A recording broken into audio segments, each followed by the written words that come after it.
history and complexity of the Syrian refugee crisis that is happening right now in that 2 minutes. But does anybody have anything they want to share with the group right now around the conversation? Well, I kind of took it as like a personal, like I thought of my son and my daughter, and that got, that kind of got emotions running, regardless of what's happening here. So it kind of became more personal. It's the power of images, right? Yeah. Personal connection.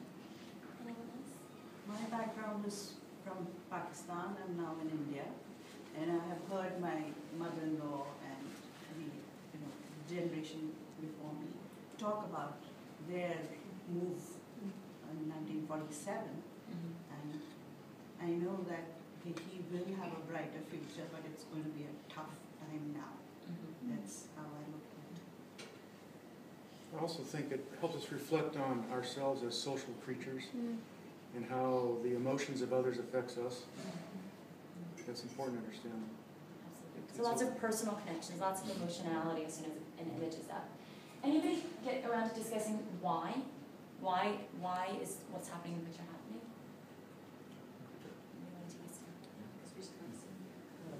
I just thought migration, because I saw the people in the background wearing life jacket, there's water, they're moving up.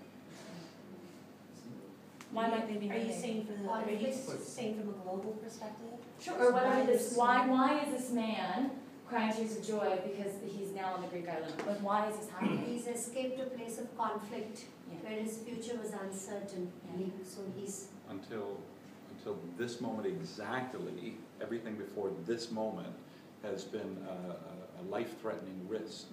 The boat, maybe the people around them, maybe the process, what drove them out of their home.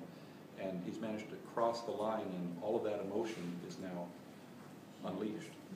And how many of you have, either for yourselves or had students ask, why is this happening? Like, why are people leaving Syria?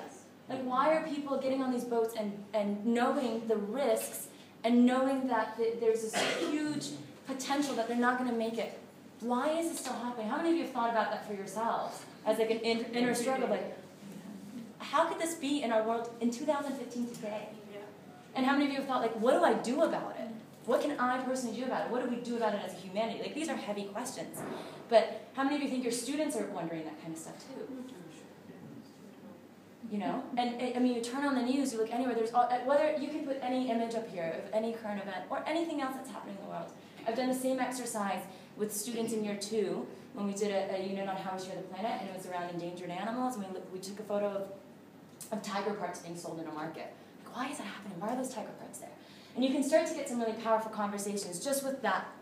I'm going to now layer a frame, which is our compass frame. And compass looks at the 4 dimensions of sustainability. Okay? But put that aside for a second. I want you to reconsider this picture through the lens of nature. Is there anything about the natural environment or the natural world that may have an impact on what's happening? Think about it through economy. Okay? Are there any economic drivers, or are there any economic considerations we have to make in terms of how we respond to this? What about societal, in terms of governments or cultures? And what about well-being, which is more individual, health and happiness, individual fulfillment? So have another quick conversation. With this framework, does this change the way that you look at that photo? Does this change some of the questions that you might be asking? Let's take another minute to have a chat at your table.